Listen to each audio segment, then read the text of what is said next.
Araw guys, ngayong araw magluluto tayo ng ubod ng patikan at bago pa man ang lahat, kukuha muna tayo ng patikan. Kaya roll.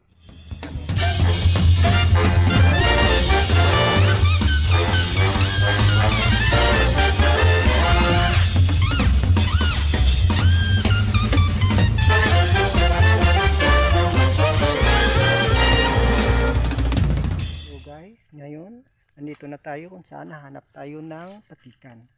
Kaya, let's go guys. Ngayon guys, meron ako nakita, kaya puntahan na natin. At nandito na tayo guys. Yun yung patikan guys. Yun ang kukunin natin.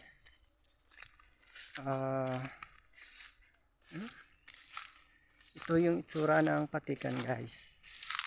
Ito yun. Yan.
Ngayon guys, magpapakulo tayo ng tubig.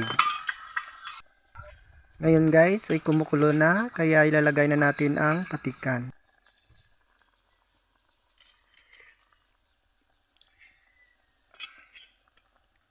Tigas pa.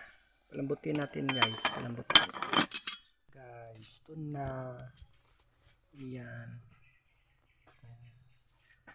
Yan na yung patikan. Hindi nakakilala sa patikan guys. Ito yung kanyang itsura guys. Ito na guys, luto na. Tingnan nyo. Yan guys, yan. Yan na yung patikan. So guys, hindi ko rin alam kung ano ang tawag nito sa Tagalog at saka sa English. Ito yung guys. Patikan guys. Sa lahat ng ito yung kanyang itsura. Kilala yan. Kung ano ang tawag nito sa English at yan. Sa Tagalog, paki-send lang sa akin ang message dyan sa ibaba. Maraming salamat sa lahat.